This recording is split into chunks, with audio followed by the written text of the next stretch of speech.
jirtaay Injira.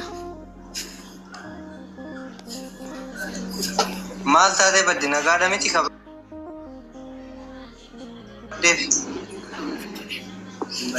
Mali fuula barbaadani nama lama taatanii gara mana haasaa jirtu.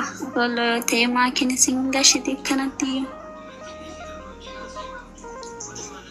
no amma warra koomentii dhiisiitoo na wajjin haasa'e kootu kuni mana itti qosanillee miti manni mana nama guddaatillee oromummaatti dhufeetini waan garaa isaatii qabutti si galee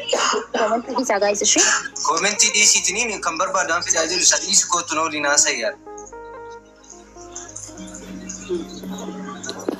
La komenti miti yani ganama kaatanii saayidii kanaanii jaarchi kiyya maali kiyya jettu eenyutu na beekaayudha.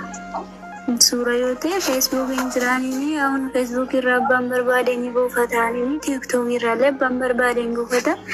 Kaza fammasuu barbaade postii godhe abbaa manaa kiyyaadha manaa kiyyaa waliin jechuu ni danda'a maftii qabaaniin.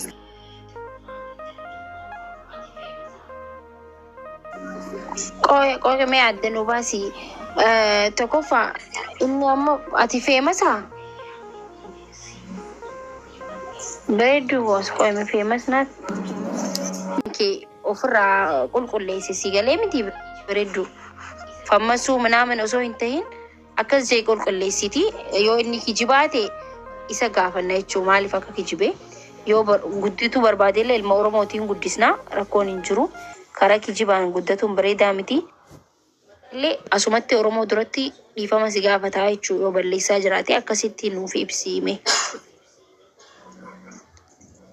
Ayyee maatii ani hin beekun illeedha. Uummata koomantii yaada isaanii kannachuu hin danda'anii nama arrabsuu kan hin danda'an nama arrabsinaa yaada kannachuu hin dandeessan. Ayyee dubbadhu. Ati yoo isan beekne viidiyoo maaliif cufatta qoy maaliif dhokatti dubbachuu barbaachise bareedu. Namni jennee bakka mijataan jiru bakka hojii jira waan ta'eef natti mijatee hin jiru yoodha. Ayyee. Hin beekun nan suura kiyya immoo har'uma argeen jalatti postii gadhiifamee jiraanii suura kiyya immoo fayyadamaa jiraanii. Kunimmoo isa hin beekun waggaa lamaan dura waggaa sadii dura maal jedhaa hin beekun irraanfattee jiru. Okay.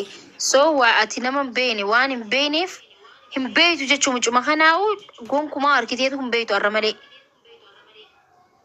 Hin beeku waan ajandaa maaltu jira ni beektaa wallagii. Namatu erge yoo ta'e tokko garuu namni erguu danda'an waan akkasiidha. Dhagee sittiin himaa. Hin beekuun hin beekudha si galee tokko jedhe. Yoo kana dura immoo hariiroo walitti qabaatanii namni kun siin tahinii dhiistee deemuu barbaadde. Duraan hariiroo walitti qabaachuu turre amma garuu ani jireenya biraatiin qabaa. Obboleessa kiyyaa kanaafiin badee jireenya nama biraa jaaladheetiin badee jeeti itti himi dhugaa jirtu akkasitti itti himi jechuudha. Yoo garuu dhuguma si harkeen beekuu jetteeni mucaan kunii waan waliin haasoftan qabaachuu danda'a maybe si galee miti obboleettii koo. Guutumatti sin beeku jechuufi kana duraan wali jaalachuu turre amma garuu hin barbaaduun jechuun mirga qabdalaan namni mirga keessi sarphus hin jiru.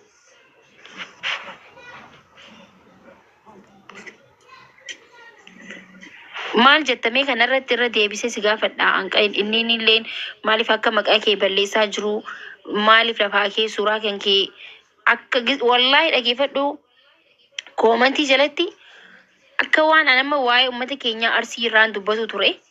Koomantii rabbii sodaatu jee koopii feest godhee barreessa bakka kaf nagoonaan maal rakkateeti nama achi keessa namni irraa du'e moo haadhaa irraa du'e moo abbaa irraa du'e jee shakkee seensise jechuudha. Gana inni jaalala himate. Himannaan achumaan garaa na balleesse. Ifiifuu sagalee ta'anii fi barinni because Liibiyaa keessa rakkatee si barbaadaa jira si galee. So hin beektuuni jechuu miti wallaggitti sagalee ol kaa'e wanti muhiitu kaasi hin beektuuni jechuudha mi. Hin beeku ani ijoolleen duukaa haasa'uu danda'u suura kiyyatti fayyadamaniitu.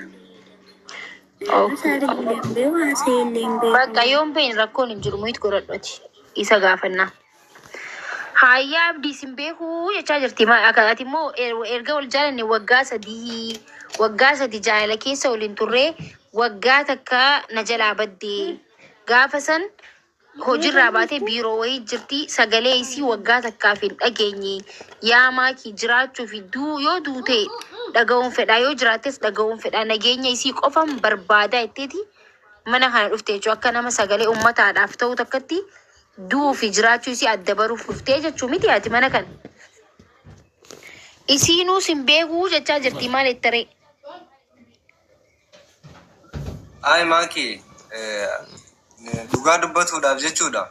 Wallaahi ka rabbiin kun ammaa fi amma boodallee quba na qabaatu jechuudha. Gadaanti ati tiktookii jala seenti ilaaluu hin dandeessa. Anuu kosoteeniitu. Isiin hadda nan beeku jechuun isii kun anammoo wanta koonni narraa Ayyee simboo gisee inni simboo yoo ani fotoo isiitiin fammasuu fedhe rabbiinuu nagaan baasee nan galchi dhugsuun billaa isitti hima. Inni dammoo hiriyoonni kiyya guutuu warri azala jiran hin jiran. Wallaahi lazim yoo sobaa jiraadde. Dammoo ani kan itti deemaatiin hin jiru baara sii galee. Ani hadda wanni sobeetiniin asirra miidiyaa kan keerra dhufee maakii wanni fammasuuf hin jiru. Anchi tilliksoone sii galee nama hedduudha waan guddaa dalagdaati wanna akkanaatii miti. Hadda isiin ammootu iyyuu sin beeku naan jettee yookaan fotoo isiitiin fammasu yoo dhufe wallaahi Allah raasu salaamaa is ta'e dhugsuun billaa. Hiriyoonni kan koo baay'eetu asiran na bira kan jiran. Wallaahi kinoo na bira hin jiran. Azalallee hin jiran kinoo. Yoo isii sobaa jiraadde wallaahi maakii yoo isii sobaa jiraadde rabbiin afaan koo naa qabu. Dhugsuun billaa. Simboo ati dammoo jechuudha chiggiree illee ani haddallee kan akkana si barbaacha dhufeef jechuudha. Lubbuudhaan kan jirtu kan si hubachuuf. Ati jaalala dhugaallee naaf kenni, naafis kennuu dhabaadhu chiggiree illee. Ati yoo sharri na yaadde ana mootuyyuu ani rabbiin qaba. Hadda nagattee deemtullee rabbiin qaba. Si galee hadda kaasiin nagaa illee rabbiin. Adni hadda mootuyyuu fotoo kan kee postotee yoo fammasuuf ta'e harandoom jireenya kiyyaa naan tolchinan feemasummaa maalirraa dalagaa miti si galee. Anchi bicha bakka jirtu hundatti bakka teessi hundatti rabbi nagaa siif haa kennu. Tika ofii jala si haa oolfatu.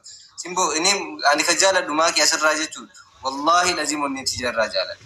Sam aga isii jaaladha jiruuti jara nama jaaladha hin beeku sii gala. Qoyimee guutaa kan Dammoo konfidensi kana ol ba'ee asirra suquun kiyyaa mootuyyuu jaalala sababa jaalala isiiti malee waan biraati. Feemasummaa barbaade. Wallaahi namni azala namni dhibba sagalii oolu na godhu kun narraa qaama.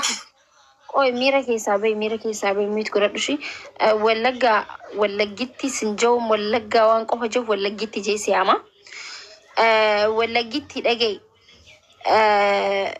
yoo hariiroo biraatillee qabaatte gurlaak caraa gaarii rakkoon hin jiru ግን nama tokko siin galee maaltu ulfaatanii beektaa booda atilleen wallaahi gaarii miti yoo miidha inni sin beekaa garuu jireenya biraatiin qabaa yoo itti maybe mucaan kun isii aarsee ta'uu danda'a wahiin bakka hin barbaanne ta'uu danda'a jee namni si fudhata garuu ilma namaa waggaa sadii guutuu jaalalaan hariiroo jaalalaatti dhuguma yoo waliin jiraatanii ta'e sin beekuu jecha jedhamu jecha ulfaataadha bakka si arkeen beeku jechuun damage heertii isaa damage godhaa jirta jechuun onnee isaa si galee kanaafuu sin beekuu osoo hin ta'in yoo dhugumaan jaalaltii isin jidduu jiraate taate baqqaan hariiroo biraatiin qabaa je gafuun illee sin dhiistu yaa obboleettii koo maal jettame sagalee kee si dhaga'uu barbaanna.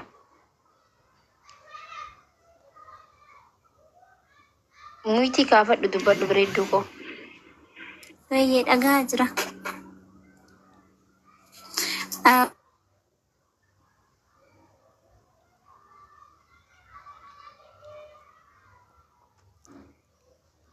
Maqaan kan kee simboodhaa mi simboodhaa?